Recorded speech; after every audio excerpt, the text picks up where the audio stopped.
Hello, aspirants. Welcome to CS Educators Hub. Today, we're going to present a topic called as social movement, which is a part of political science and international relations optional in civil services. CS Educators Hub provides you the quality education on civil services. So, therefore, today we would go on with a social movement. Let us see what the topic talks about. All right. So, starting with the definition of social movement, if we try to understand the concept of social movement, it is a kind of movement which is done by a group of people. Okay, so there it means that social movement basically takes place in our society, and social movement are basically taken up by various people in the society or various communities of our society who has certain kinds of demands for themselves, for their community. So social movement, we need to understand that is very much related to collective behavior of people, and it is not confined to any personal uh, demand of any individuals. All right.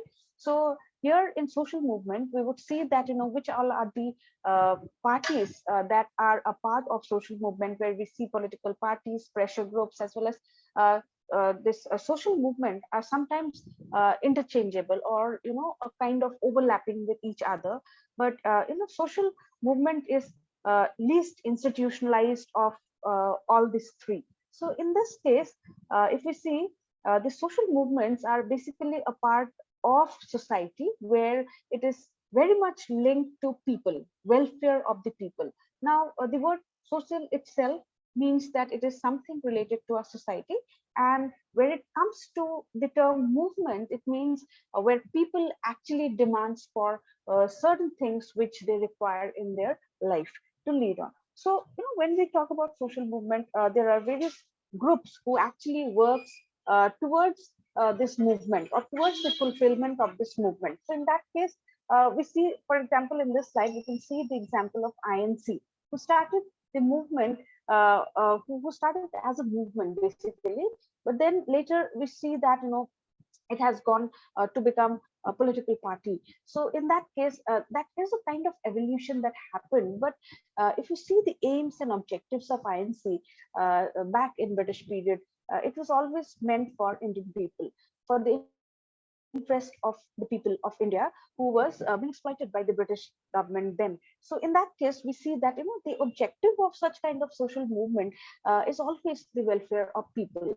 or they deal with the issues which are related to people. So so if we see social movement in the West, that can be categorized into two different parts. Okay, because if we witness in this entire world, including India, we see that social movement has its root since a very long historical period, and till today we see that social movements are on in various parts of the world as well as in our country too. So in that case, if we segregate the social movement into two different parts, we see that old social movements are there as well as new social movements are there. All right. Now we would understand that what all are the features of the old social movement as well as how this new one is different from the old one. All right. Now, in the next slide, we will be talking about old social movement. Here, the term old social movement is used for the left movement, okay, which emerged to protect workers from exploitation. So, in the older times, we see that the social movement was basically based for some specific groups, okay, and mostly it was based on workers' rights, okay. So, because in the capitalist society, we would witness that a lot of workers were being exploited by the ruling classes. So, if we go on to relate to Marx, we see that the terms called as bourgeoisie, the term called as proletariat has been used in order to show the relationship of ruler as well as worker thing, where we see a lot of exploitation happening. So in older social movement, we used to see that it was basically based on workers. Okay, it was basically based on specific demand of certain communities. Okay, next, if we see the features aimed at bread and butter issues. So what does it mean when we talk about bread and butter? So it means that it is related to economic inequalities. Basically, we are talking about economy. So, aimed at bread and butter issue, it means that most of the movements were based on economic issues. This is one feature. Okay. Second is class based. Okay, from poorer section. So in this case also, we see that as I refer to Marx's categorization of bourgeoisie as well as proletariats, we see that Marx basically uh, talks about his philosophy based on class struggle or class conflict. So we see the emergence of class coming up, and due to the emergence of class, we see some kind of conflicts going on in future, and therefore those conflicts were again based on class. So due to those conflicts, we see that certain section of people came up to demand for their rights, of which they were deprived from a long period of time. So in that case, class based movement was also a feature of old social movement. All right. Next, we would see leadership. Okay. Now, in those kind of old social movement, we used to see the role of leadership. Okay, that was basically among poor or middle class people. So in that case, we need to understand here is that as we have already mentioned that this particular social movement, the old social movement, was based on certain specific matters or certain specific communities. So, and those were mainly based on economic demands. So therefore, definitely the poor or the middle class would go for it, and that is why the leaders that would emerge due to those social movement, most of them belong to this poor or the middle class societies. All right. Then features, the next feature that we can see is the strategy. What was the strategy that was been used in old social movement? We could see that direct action to gain political power and economic power. So as I have already mentioned that this whole social movement was basically revolving around economic power. So with economic power comes political power. So therefore we would see that direct actions used to be taken in case in order to gain political powers as well as economic powers of different sections who thought that they were being exploited for that matter. The next feature was nature, where of course if it is economic, therefore it is materialistic, right? So things were based on materialistic gains in the older social movement, right? Okay, now let us move on to the new social movement, but before that we just want to showcase our upcoming course that we are going to launch regarding PSIR. So it is a 100-hour online course by, of course, our team of experts who are qualified mentors. And we here in this course, we basically we have initiated it in order to give you the quality education that is required in order to crack this optional PSIR. So in the class you can see the details where we would be providing with the PPTs, we would be providing with the study materials. There will be mock test, and then very importantly we would also go for answer writing sessions in this, where we would be interacting personally with the candidates. So in that case, I hope all of you would get a lot of benefit out of it. So if anybody is interested in this, so please contact in the number, or you can mail us in the mail ID. So let us move on to the new social movement.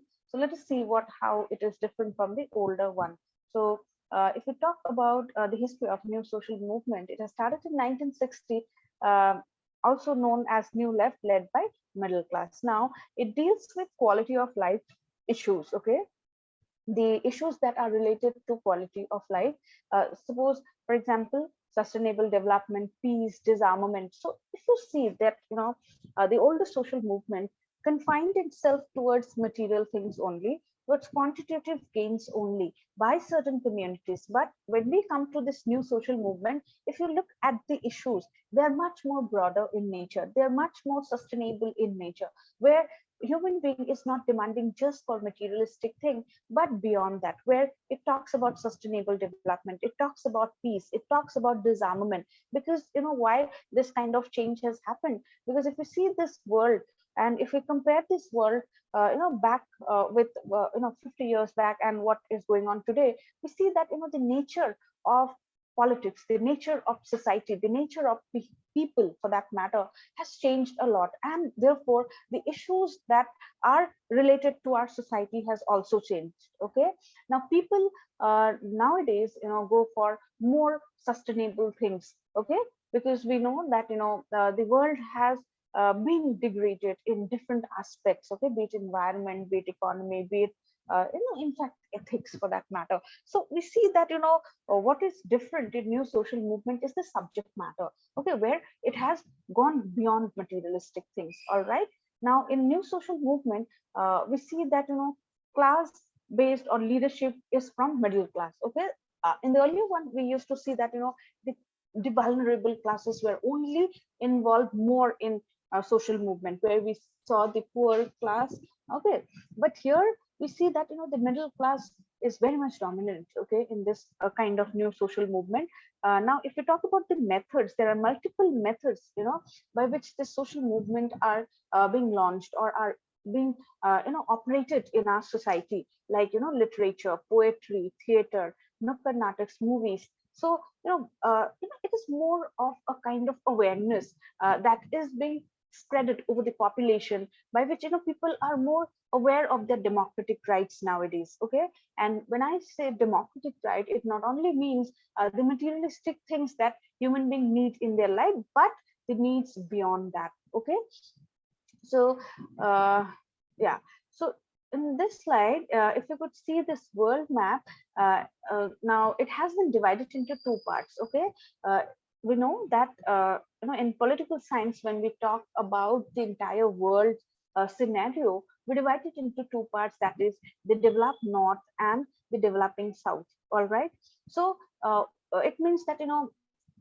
the northern part of the world, most of the countries are developed enough, and but in the southern part of the world, countries are yet developing in nature. So both this part of the world has witnessed a lot of movements. Okay, and that we would be looking into it.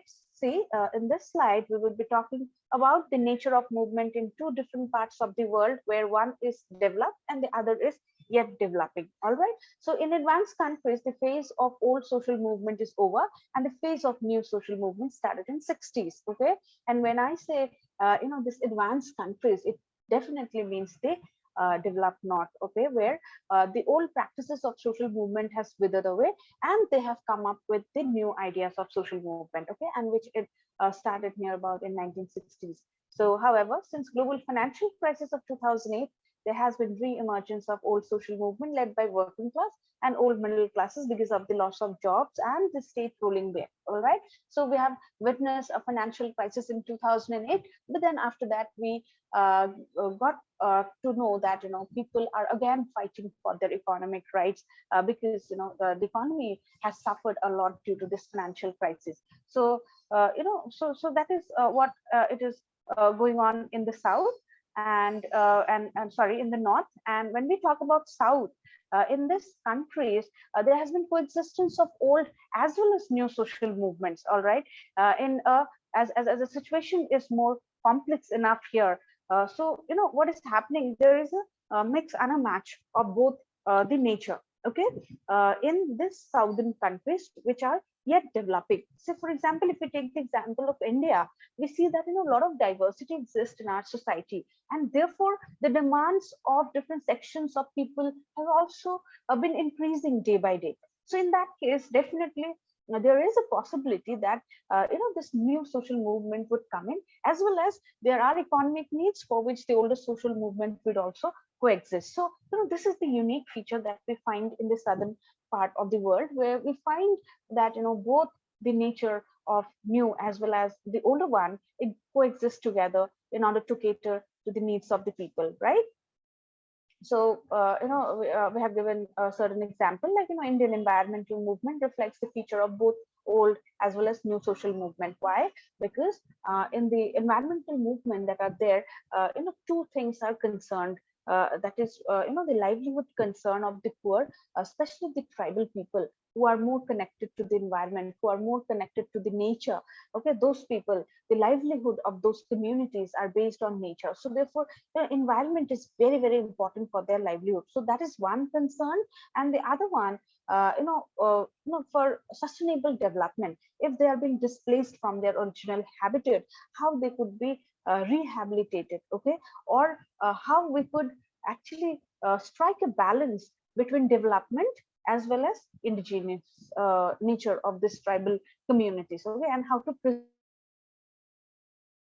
preserve their culture. So there is a constant debate that is been going on, that how do we strike a balance between our developmental goals as well as the upliftment of this indigenous groups, which are very much close to nature, which are who are very much dependent on environment for that matter. So that is why we can say that both the things coexist, where on one hand this particular environmental movement, like in India, talks about upliftment of the culture of the people who are original inhabitants of this natural scenario, as well as they also talk about the sustainable development goals, okay, which are there, and how we make justice to both development as well as the people who are there. All right. So in this context, I would like to mention Ramachandra Guha, who is a very much known scholar of Indian origin, who said that uh, in South, environmentalism means empty stomach, okay, and environmentalism in North as full stomach. That means, what he's trying to say, the underdeveloped nature of the North, where people are more concerned with their basic needs, okay, and therefore, this movements cannot be done empty stomach. With an empty stomach you cannot go for a movement. So basically you need to fulfill our basic demands first, and then only we can go for a movement. So therefore he considers the environmental movements in the South to be empty stomach, and that for the North as full stomach, because they are already developed, okay. They do not have the need of the basic amenities or facilities of their life, but they base their demand on new social movement. Okay, the features of new social movement comes in, where they talk about broader features.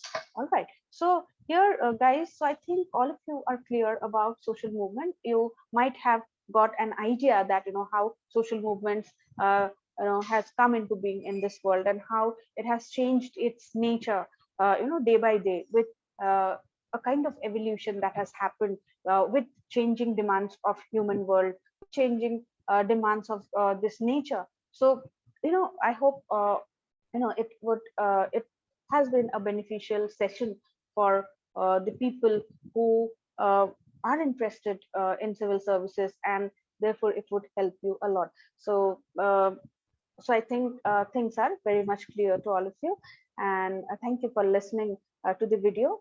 And this is the advertisement of our course that is there, and those who are interested, please make sure that you at least have a touch with us, so that you can get connected to us and get the benefits that we are going to provide to our uh, students. Okay, then thank you so much for joining us. Hope you enjoyed the video, and if you like it, so try to connect to us and get the benefits out of it. Thank you.